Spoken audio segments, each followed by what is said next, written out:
Witnesses say that Hitler shot himself and that Eva took poison. The prearranged ritual was carried out. Hitler's body was wrapped in a blanket to hide the blood.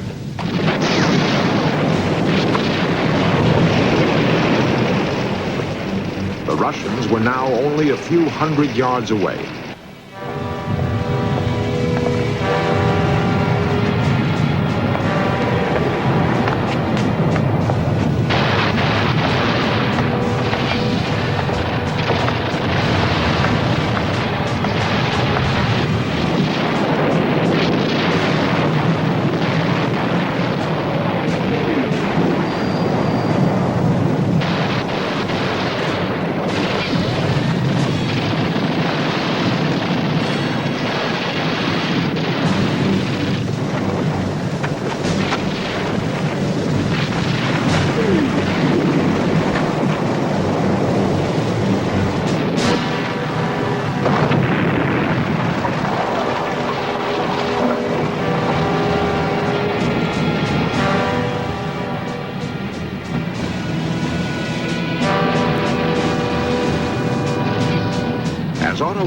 Carried out Hitler's last orders, Goebbels stared grimly at the proceedings.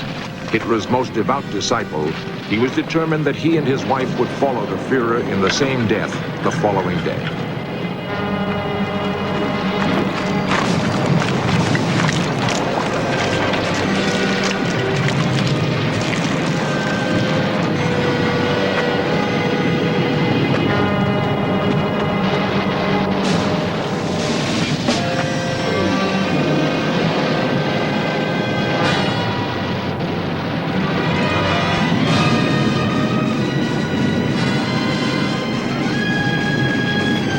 Remember that this reenactment is based on the testimony of the few surviving Nazis who were present, all fiercely loyal to Hitler and Eva. Did they fabricate the story to give Hitler a fittingly Wagnerian death and to cover Eva's escape?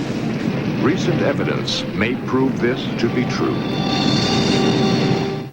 On May 3rd, the Russian flag flew over the Chancellery. Berlin had fallen to the Russian armies. There was a great deal of confusion as to what had happened to Hitler. Russian investigators digging near the entrance to the bunker discovered the bodies of a man and a woman. At first, they announced them to be those of Hitler and his mistress, Eva Braun. Later, they changed their story, stating they believed Hitler to be alive.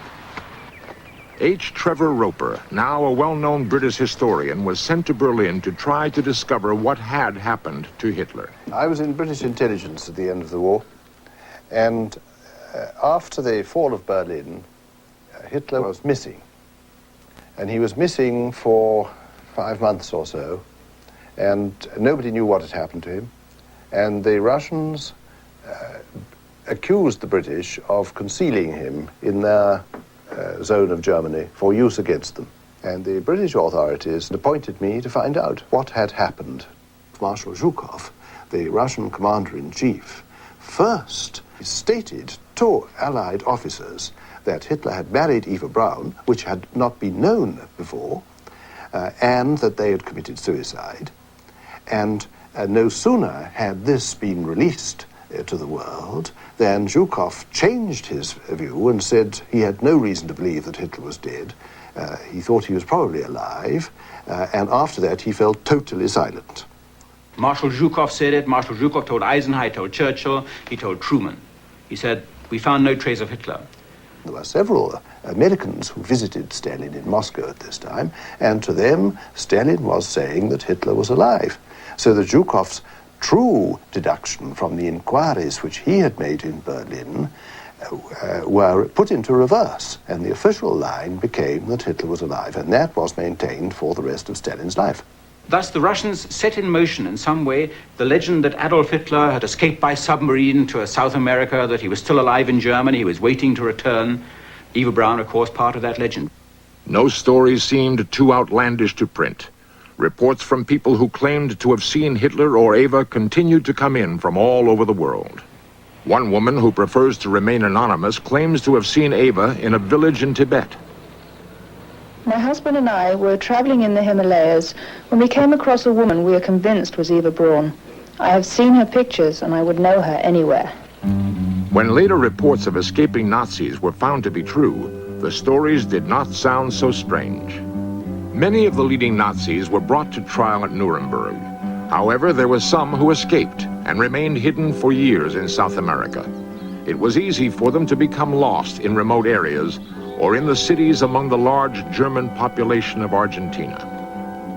It was here that Eichmann was finally captured, kidnapped by Israelis, and brought to trial.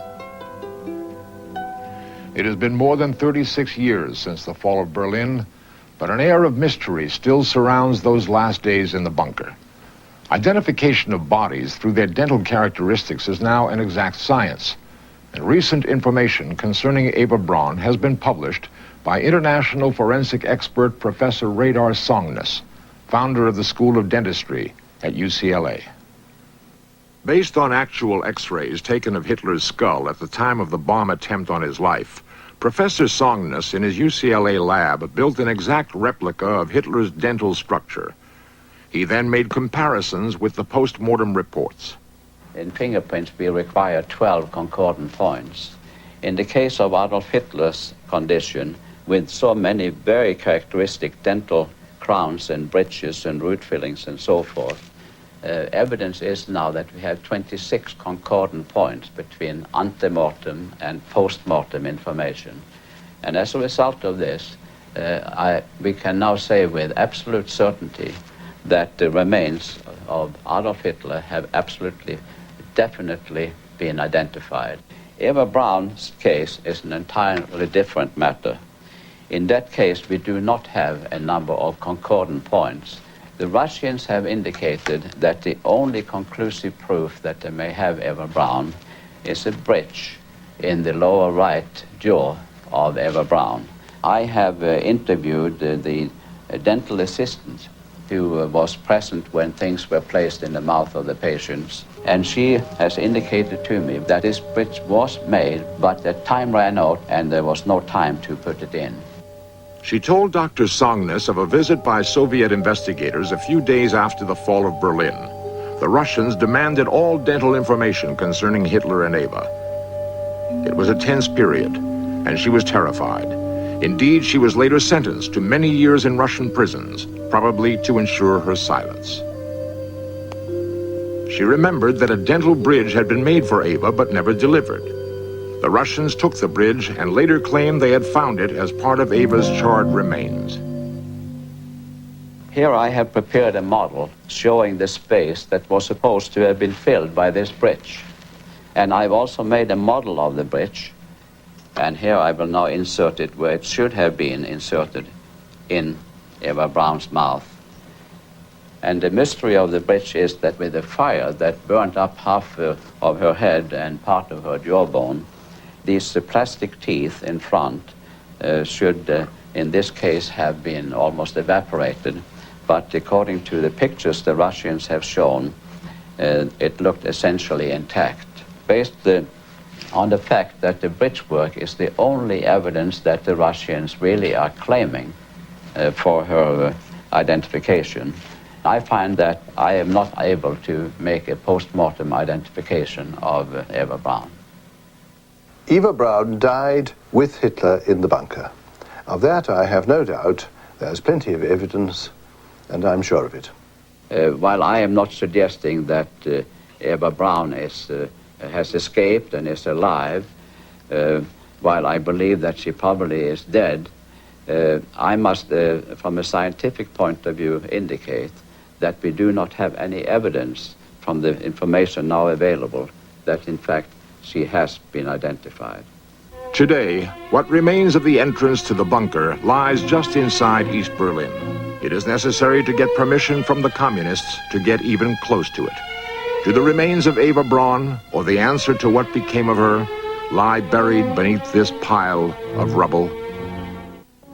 What became of those Nazis who were present in the last days in the bunker? Joseph Goebbels and his wife committed suicide the next day after they had poisoned their 5 children. Their bodies were burned. Martin Bormann died trying to escape through the Berlin subways. Kempka, Hitler's chauffeur, spent years in Russian prisons, where he repeatedly stuck to the story we have reenacted here. Otto Gernsche is a successful businessman in Germany today.